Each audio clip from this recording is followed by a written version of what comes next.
जय हिंद दोस्तों, दर्शकों एवं नियोजित शिक्षक, विशिष्ट शिक्षक, बीपीएससी शिक्षक, तालीमी मरकज, शिक्षक सेवक, केआरपी, एएनएम, परिचारी और विद्युत विभाग में जो मानव बल कार्य करते हैं वो मानव बल भाई बहने, आदाब, सलाम। दोस्तों, आप लोग को तजुब होगा कि इतना लोगों का नाम क्यों ले रहे हैं। जो भी है, हकीकत में सत्य बात है, ये शोषित वर्ग है। आज ही माननीय बिहार के मुख्यमंत्री श्री नीतीश कुमार संत रविदास के जयंती के शुभ अवसर पर एक जगह स्पीच दे रहे थे। उस वीडियो का थोड़ा सा क्लिप मैं आपको दिखाऊंगा। और टीचर को, शिक्षक को तो शोषित किया ही है, वर्ग वर्ग में बांट दिया है। किसी को नियोजित, किसी को विशिष्ट, किसी को बीपीएससी, किसी को तालीम मरकज, किसी को शिक्षक सेवक। क्या है, आज से 20 साल पहले आप लोग एक शिक्षक रहता था और शिक्षक को पाठ पाठ बांट दिया। आप स्पीच में, माननीय नीतीश कुमार के स्पीच में आप सुनिएगा कि मैंने पिछड़ा के लिए काम किया, अति पिछड़ा के लिए काम किया, सवर्ण लोगों के लिए काम किया, बैकवर्ड के लिए काम किया। मतलब जो है पिछड़ा, सवर्ण, बैकवर्ड, फॉरवर्ड, ये जो है नाम ले रहे हैं। लेकिन माननीय नीतीश कुमार साहब को ये नहीं मालूम है कि आपके से क्षुब्ध होकर आपके जो डीएम और शिक्षा पदाधिकारी है डॉक्टर एस सिद्धार्थ, जो अपर मुख्य सचिव है, इनके कार्य में क्षुब्ध होकर लोग धरना और प्रदर्शन पर बैठे हुए हैं। यहाँ तक कि थाली बजा बजा करके जो है लोग घूम रहे हैं कलेक्टर साहब के सामने, दरभंगा कलेक्टर के सामने में थाली बजा बजा करके इनकलाब जिंदाबाद। लेकिन पता नहीं, सरकार नरमस्तक हो चुका है। सरकार का, बिहार सरकार का तंत्र नरमस्तक हो चुका है। सुनवाई जरा नहीं है। हाई कोर्ट, सुप्रीम कोर्ट ये इस कानून का उल्लंघन करता है। पहले दोस्तों मैं बात करूंगा और आप हमारे इस वीडियो को ज्यादा से ज्यादा शेयर कीजिए ताकि माननीय नीतीश कुमार, बिहार के मुख्यमंत्री डॉक्टर एस सिद्धार्थ, दरभंगा के डीएम साहब को पहुंच जाए और आपका बात पूरा हो सके, आपका बात मन सके और काम पूरा हो सके। इसलिए आप इसको तो जरूर शेयर कीजिए, अपने स्टेटस पर लगा दीजिए, फेसबुक पर लगाइए, इंस्टाग्राम में लगाइए, जहां हो आप शेयर कीजिए। और इसके बाद माननीय नीतीश कुमार का स्पीच सुन करके उसके बाद फिर मैं कुछ चंद बात कहूंगा, सुनिए। इस कार्यक्रम में उपस्थित सभी सम्मानित नेतागण, सम्मानित जनप्रतिनिधिगण, मेरे यहाँ पर उपस्थित सभी प्रिय साथियों, यहाँ उपस्थित सभी बिहारी पदाधिकारीगण, कर्मीगण, सभागार में उपस्थित बिहार के कोने कोने से आए हुए विकास मित्रगण, प्रिंट एवं इलेक्ट्रॉनिक मीडिया के पत्रकार मित्रों एवं छायाकार बंधुओं, बहनों एवं भाइयों, आप सब जो यहाँ उपस्थित हुए हैं, इसके लिए मैं आप सबका स्वागत करता हूं, आप सबका अभिनंदन करता हूं। को संत रविदास जी की जयंती के अवसर पर बधाई एवं शुभकामनाएं करता हूं। हमने शुरू से ही सभी तबकों को विकास किया है, चाहे हिंदू हो, मुस्लिम हो, अपर कास्ट हो, पिछड़ा हो, अति पिछड़ा हो, दलित हो, महादलित हो, सभी के लिए हम लोगों ने काम किया है। और हमने वंचित वर्गों के लोगों के लिए काम किया तथा उन्हें मुख्य धारा में जोड़ने के लिए विशेष योजनाएं लगाई। अब जो महादलित समुदाय के लोगों के लिए विशेष योजना चलाई गई है, वर्ष 2009 में सरकारी योजनाओं का लाभ महादलित समुदाय तक पहुंचाने के लिए महादलित विकास मिशन की स्थापना की गई। विकास योजनाओं का लाभ दिलाने के लिए विकास मित्रों का चयन किया गया और वर्तमान में 9,707 विकास मित्र कार्य कर रहे हैं। वर्ष 2023 में विकास मित्रों के मानदेय को 13,700 रुपये प्रति माह से बढ़ाकर 25,000 प्रति माह कर दिया गया है। तो आपने सुना, माननीय नीतीश कुमार बिहार के मुख्यमंत्री ने भरे सभा में स्पीच दे रहे हैं कि मैंने विकास मित्र को 13,700 रुपया से बढ़ाकर 25,000 रुपया कर दिया है। अपने मुंह से बोल रहे हैं। मैं माननीय नीतीश कुमार को कहना चाहता हूं कि 13,700 से बढ़ाकर आप 25,000 मानदेय किया। आप शिक्षा मित्र को नियोजित शिक्षक बनाते हुए वेतन 45,000 50,000 कर दिया। उसी स्कूल में शिक्षक सेवक हैं, तालीमी मरकज हैं, इसको समायोजन कीजिए, तब हम समझें कि आप सही बोल रहे हैं। शिक्षक सेवक, तालीमी मरकज, इनके परिवारों का स्थिति ठीक नहीं है, ये गरीब टाइप के लोग हैं, इनको समायोजन कीजिए। और ये अत्याचार बहुत बड़ा घोर अन्याय है कि एक घर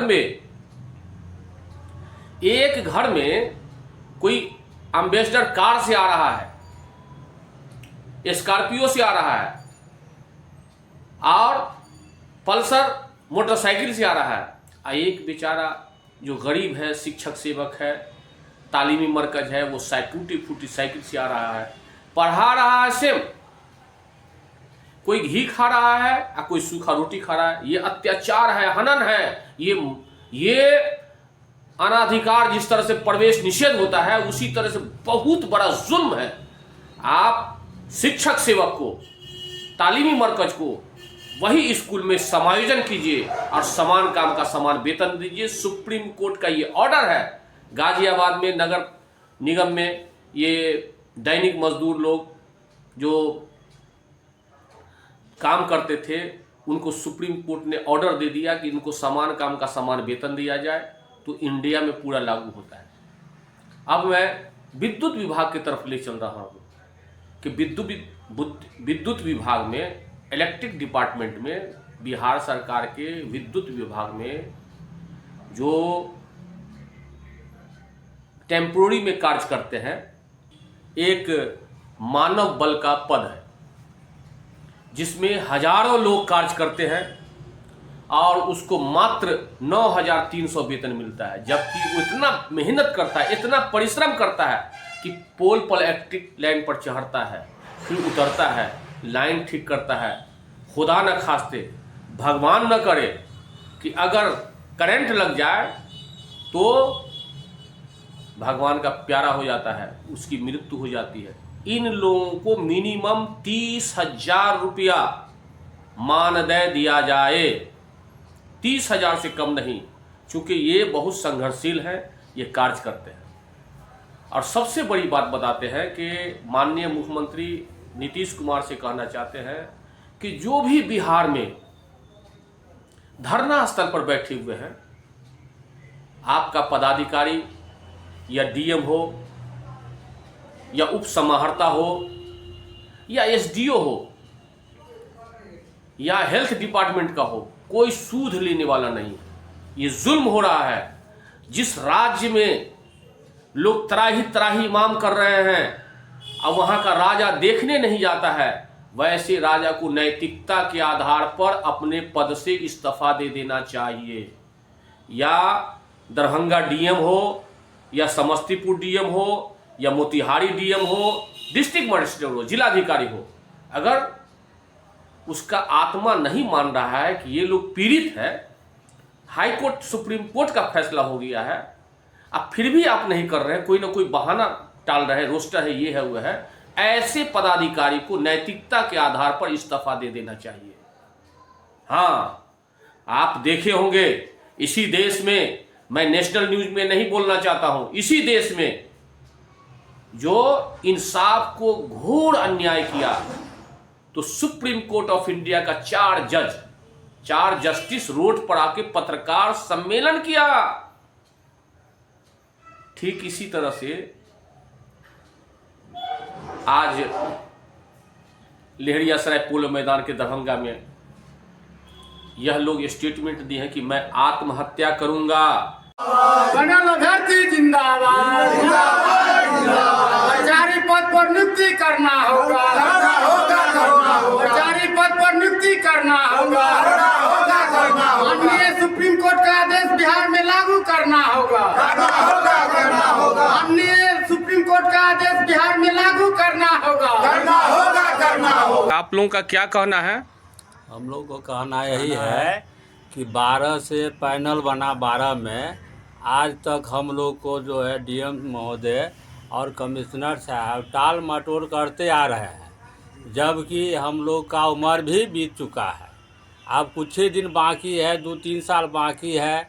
जैसे कल थरिया पिटान हुआ, उसमें डीएम साहब कान में रुइया दे करके सो गए, कुछ बहिरा नज़र आ रहा है। और कमिश्नर साहब भी जो है बुझा रहे हैं बहिर हो गए हैं, या मुख्यमंत्री जी जो है नीतीश कुमार जी वो भी बहिर हो गए हैं। हम लोग रात दिन इकट्ठा करते रहे हैं, धरना प्रदर्शन कर रहे हैं, लेकिन आज तक हम लोग को कोई देखने सुनने वाला लोग नहीं नज़र में आ रहा है।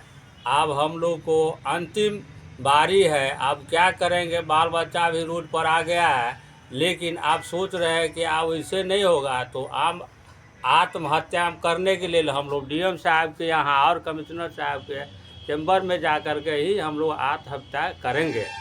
क्या नाम हुआ आपका? मेरा नाम है महेश कुमार पासवान, पैनल अभ्यर्थी हैं। पैनल अभ्यर्थी हैं।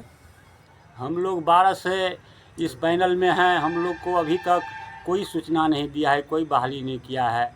अब हम लोग डीएम साहब के यहाँ कल थारी पीटे थे। डीएम साहब अपना कान में रुइया लेकर सोए हुए हैं, बहिरा हो गया है।